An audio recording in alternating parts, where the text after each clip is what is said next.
ഭർത്താവ് അല്ലേ, ഒരു ഭാര്യ തൻ്റെ ഭർത്താവിനെ ഏറ്റവും കൂടുതൽ സ്നേഹിക്കുന്നത് എപ്പോഴാണെന്നറിയാമോ? ചിലർ പറയും അത് സ്വർണം വാങ്ങിച്ചു കൊടുക്കുമ്പോൾ, അല്ലെങ്കിൽ സാരി വാങ്ങിച്ചു കൊടുക്കുമ്പോൾ, അല്ലെങ്കിൽ അവൾ ആവശ്യപ്പെടുന്നതൊക്കെ വാങ്ങിച്ചു കൊടുക്കുമ്പോൾ എന്നൊക്കെ ആയിരിക്കും. ചിലപ്പോൾ അങ്ങനെയുള്ളവരും കാണും. പക്ഷേ ഒരു സ്ത്രീ തൻ്റെ പുരുഷനെ ഏറ്റവും കൂടുതൽ സ്നേഹിക്കുന്നത്, അല്ലെങ്കിൽ ഏറ്റവും കൂടുതൽ സന്തോഷത്തോടു കൂടി നോക്കുന്നത്, സത്യം പറഞ്ഞു കഴിഞ്ഞാൽ അവൾക്ക് ഒരു സപ്പോർട്ട് അല്ലെങ്കിൽ ഒരു പിന്തുണ ആവശ്യമുള്ള സമയത്ത് അവളുടെ ഭർത്താവിൽ നിന്ന് അത് കിട്ടുമ്പോഴാണ് അവൾ ഏറ്റവും കൂടുതൽ സന്തോഷിക്കുന്നത്. അല്ലേ, എത്ര വലിയ പ്രശ്നങ്ങളിലൂടെ കടന്നു പോയാലും അല്ലേ, അവളുടെ ഭർത്താവ് തന്നെ ചേർത്ത് പിടിച്ച് ഞാനുണ്ട് പറയുമ്പോൾ അവൾക്കുണ്ടാകുന്ന സന്തോഷം. ഒട്ട വീട്ടിൽ കലഹമുണ്ടാകുന്നു, സ്വാഭാവികം. അമ്മായിയപ്പനും അമ്മായിയമ്മയൊക്കെ ഉള്ള സമയത്ത് തീർച്ചയായിട്ടും പരസ്പരം വാക്കുതർക്കങ്ങളുണ്ടാവാം. അപ്പോൾ ഭാര്യയുടെ ഭാഗത്ത് തെറ്റില്ലെങ്കിൽ തീർച്ചയായിട്ടും അവൾക്ക് വേണ്ടിയിട്ട് വാദിക്കുന്ന പുരുഷൻ തീർച്ചയായിട്ടും അങ്ങനെ തന്നെ വേണം. അവിടെ നിങ്ങൾ വിചാരിക്കരുത്, അയ്യോ എൻ്റെ അമ്മയോട് അല്ലെങ്കിൽ ഞാൻ എൻ്റെ അച്ഛനോടാണ് എതിർത്ത് സംസാരിക്കുന്നത്, അല്ലെങ്കിൽ അച്ഛനോടും അമ്മയോടും എതിർത്ത് പറയാൻ പാടില്ല, അത് തെറ്റാണ് എന്നൊന്നും വിചാരിക്കില്ല.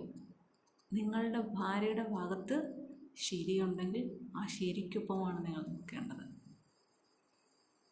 അവിടെ നിങ്ങൾ എന്തായി മാറുകയാണെന്നറിയാമോ? ഒന്ന്, നിങ്ങളുടെ ഭാര്യയുടെ ഏറ്റവും പ്രിയപ്പെട്ട ആളായി നിങ്ങൾ മാറുന്നു.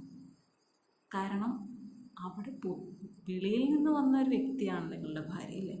അപ്പോൾ അത്രയും പേരുടെയും മുന്നിൽ അവൾ ഒറ്റപ്പെട്ടു പോകുന്നതിലും നല്ലത് അല്ലേ, ആ ഒരു അവസ്ഥയിൽ നിന്ന് അവളെ രക്ഷിക്കുന്നത് എന്താണ്? അവളുടെ ഭർത്താവാണ്. അപ്പോൾ അതിൽ കൂടുതൽ ഒന്നും തന്നെ ആ ഭാര്യയ്ക്ക് ആവശ്യമില്ല.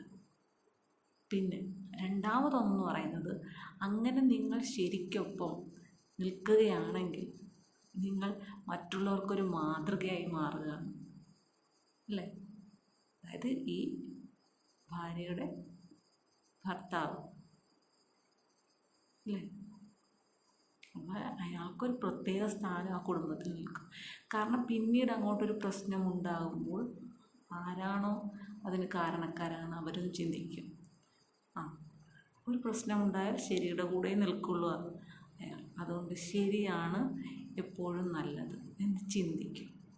പിന്നീടൊരു പ്രശ്നം ഉണ്ടാക്കാനുള്ള ചാൻസ് മറ്റുള്ളവർ ഉണ്ടാക്കാൻ ശ്രമിക്കുകയില്ല. കാരണം എന്താണ്?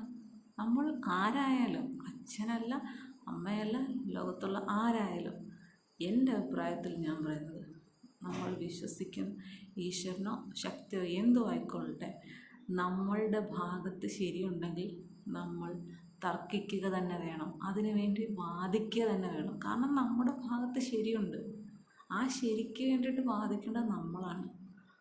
പറയേണ്ട കാര്യങ്ങൾ പറയേണ്ട സമയത്ത് ആളുടെ മുഖത്ത് നോക്കി പറയാനുള്ള ധൈര്യം നമുക്കുണ്ടാവണം. അന്നെങ്കിൽ മാത്രമേ നമ്മുടെ ജീവിതത്തിൽ നമുക്ക് ഒരു അർത്ഥം കണ്ടെത്താൻ പറ്റുകയുള്ളൂ. നമ്മൾ ജീവിച്ചത് വെറുതെ അല്ല, വെറുതെ എന്തിനൊക്കെയോ ആർക്കൊക്കെയോ വേണ്ടി ജീവിച്ചില്ല. ഞാൻ എൻ്റെ സത്യത്തെ മുറുകെ പിടിച്ചുകൊണ്ടാണ് ജീവിച്ചത് ഉള്ള ഒരു സന്തോഷം, അതൊക്കെ നമ്മുടെ മനസ്സിന് കിട്ടുന്ന ഒരു അംഗീകാരമാണ്. പിന്നീട് പ്രശ്നങ്ങളുണ്ടാകുമ്പോൾ നമുക്ക് തെറ്റ് ശരി ഇതൊക്കെ മനസ്സിലാക്കാനും നമ്മുടെ മനസ്സ് തെറ്റായ മാർഗത്തിലൂടെ പോകാതിരിക്കാനും നമ്മളെ സഹായിക്കുന്നത് ഇത്തരത്തിലുള്ള നമ്മുടെ ദൃഢമായിട്ടുള്ള ചിന്തകളാണ്. അതിനൊരു മാറ്റവുമില്ല. തെറ്റിനെ തെറ്റാണെന്ന് തന്നെ പറയണം, ശരിയെ ശരിയാണെന്ന് തന്നെ പറയണം. അത് മറ്റുള്ള ആർക്കും വേണ്ടിയിട്ടും മാറ്റിവെക്കാൻ പാടില്ല. ഓക്കെ, അത്ര പ്രാധാന്യമുള്ള ഒന്നാണത്. അപ്പോൾ സബ്സ്ക്രൈബ് ചെയ്യാൻ മറക്കല്ലേ.